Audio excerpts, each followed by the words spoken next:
So thank you everyone for coming. Again, my name is River Seiler. I use she, they pronouns. I'm a reference librarian here at Triton College Library. Some of you who are regulars have probably seen me around before. My background is in history and anthropology, and I have a master's in library science. This lecture is going to be split into 4 connected parts. First, I'll offer a brief history of LGBTQIA+ people from ancient times to modernity, then an explanation of the field of queer theory. Third, I'll cover how to apply queer theory in your lives, and finally, we'll conclude by viewing a short film followed by a discussion.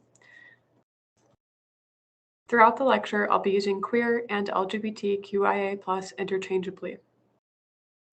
I will most likely be sticking with queer, both for the sake of brevity and because LGBTQIA+ is difficult to say quickly.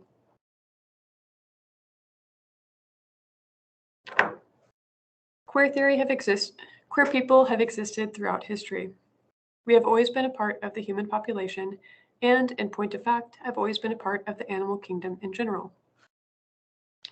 I'm sure many of you have heard the story of Elmer and Lima, 2 adult male Humboldt penguins at the Rosamond Gifford Zoo in Syracuse, New York.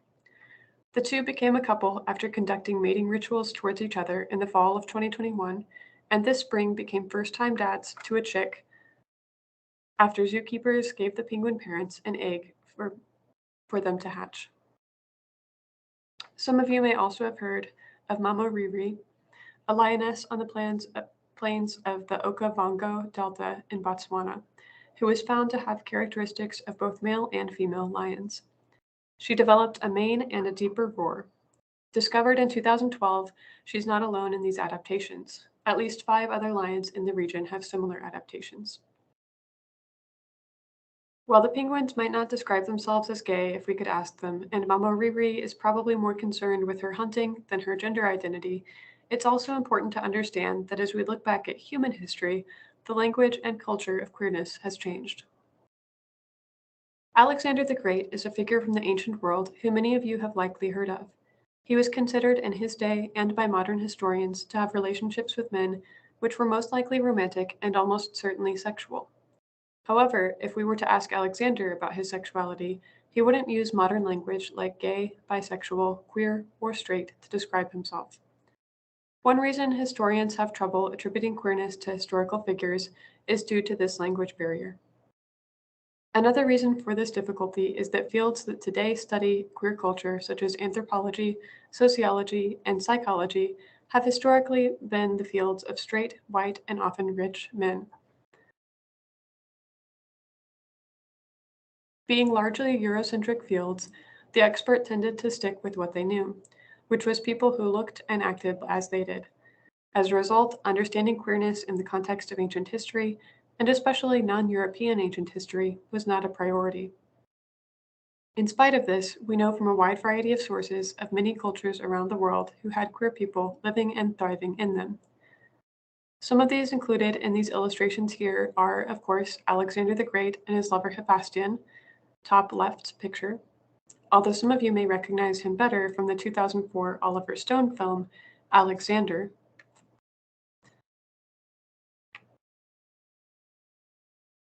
The third gender of the Kainar in India, that's the middle top picture, the Sacred Band of Thebes, top right picture, a gay military unit which employed only gay couples due to their belief that the men would fight stronger if they were fighting side by side with their lovers.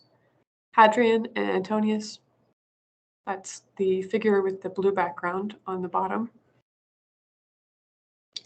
Hadrian was the Roman emperor who extended Rome to its northernmost point, Hadrian's Wall in the United Kingdom. And finally, the two-spirit identity of Native American tribes in North, Central, and South America. That's the image on the bottom, middle, and right.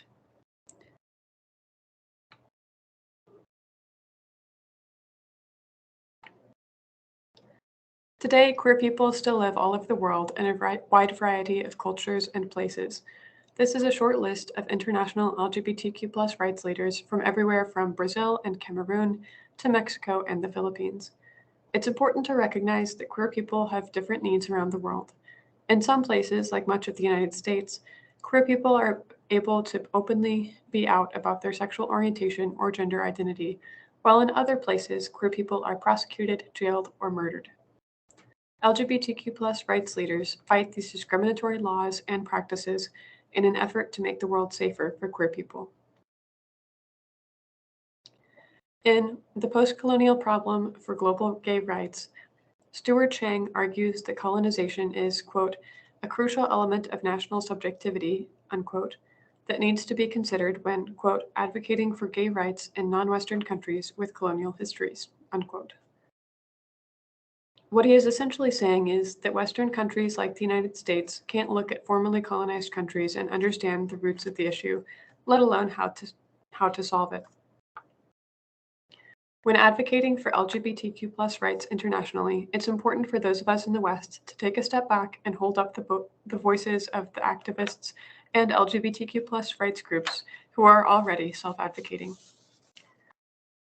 Some LGBTQ rights advocacy groups around the world include the Homosexual Liberation Front in Mexico, BC Alimi Foundation in Nigeria, Sappho for Equality in India, and Solidarity for LGBT Human Rights of Korea in South Korea.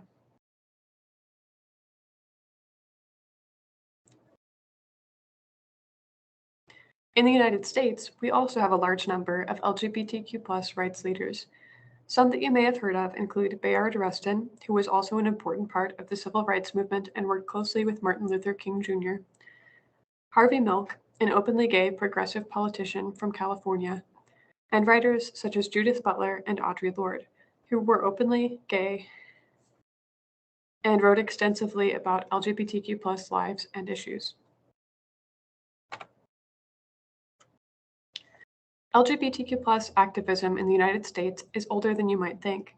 While many people believe that the gay rights movement began with the first brick thrown at the Stonewall riots of 1969, nearly 20 years earlier, in 1950, the first gay rights organization, the Mattachine Society, was founded in LA.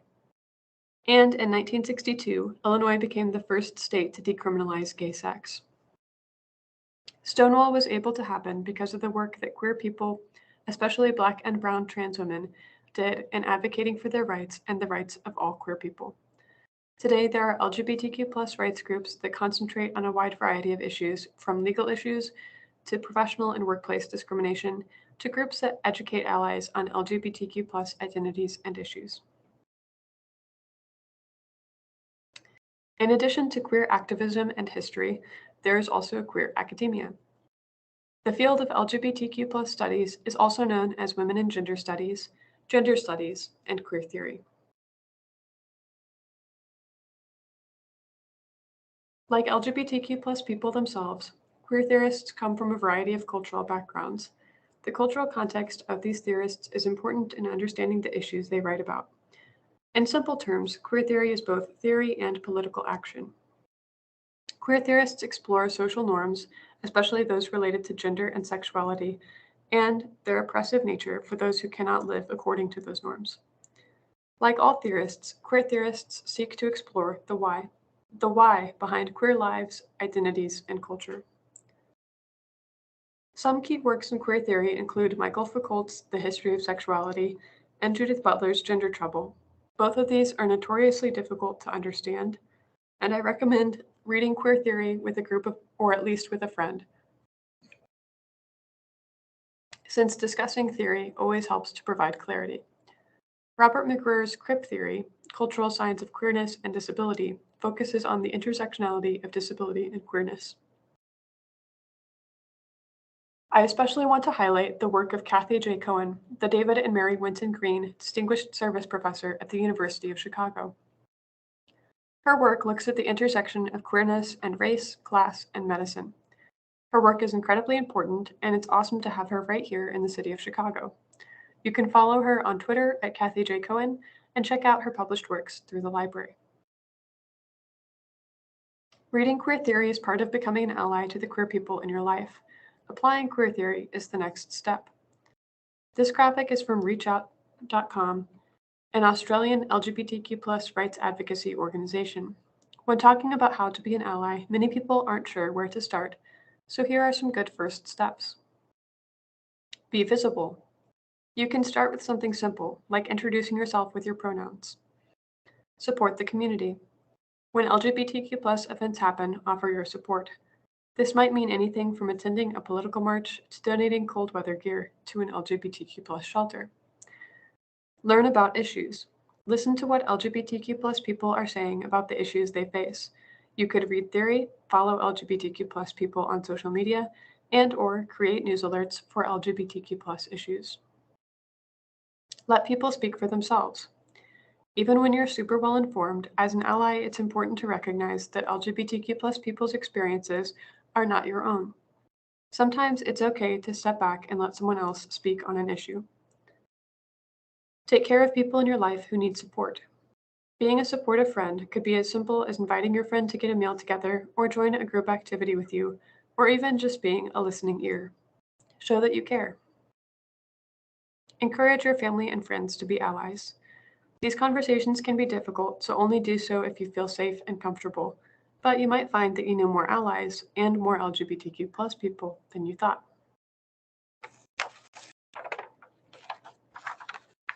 As you begin your ally journey, you might find that some people in your life don't support LGBTQ people. This can be devastating. You might feel like you are losing your friend or family member, or worry that your relationship with that person might change. When you approach these difficult conversations, following this guideline might help you stay calm and get through the conversation without upsetting yourself or your friend. Take a deep breath. Make sure that you are calm and centered as you approach this conversation. Assume nothing.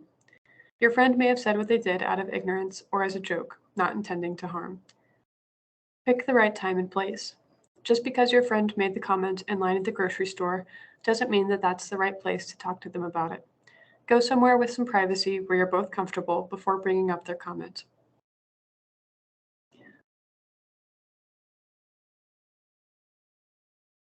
Address the behavior. While you might have other issues with your friend, maybe they never returned your favorite sweater or lost your spare key, now isn't the time to bring them up. Keep the conversation on their comment, not on any of their other behavior. Explain why you're speaking up. Talk to your friend about why you're an ally and what it means to you. Tell them why it hurts you to have heard the comment that they made. Listen and offer support. Your friend will most likely feel a little attacked and may feel confrontational. Give them time to explain their behavior both in this conversation and afterwards.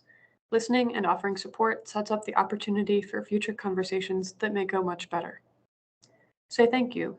Both of you have just done something extremely difficult, making an effort to listen and really hear each other while you're feeling hurt. Thank your friend for having this conversation with you and hearing you. Again, remember that approaching a disagreement as an opportunity for a future, more civil conversation can lead to better results. As you begin to learn more about LGBTQ identities and queer theory, you can demonstrate your support in some simple ways. A simple step is to add your pronouns to your email signature or social media bio. You could also display a pride flag sticker or magnet at your place of work or at home, or as a pinned post on your Instagram or Facebook. These simple steps give LGBTQ people more confidence in approaching you. It lets them know that you are supportive and that they don't have to hide their sexual orientation or gender identity when in conversations with you. This slide contains my information, including my personal email, riverseiler@triton.edu, and information about where to find our resource page. Again, that resource page is titled LGBTQIA plus resources. It's on our LibGuide at thelibrary.triton.edu. We have print and media recommendations. We have a list of every single book that has been out for this display. We also have links to the books that we talked about in this program, as well as links to the short film that we viewed in this program. These are my sources for this PowerPoint. And finally, this is the short film that we viewed. Again, that's up on the library's website.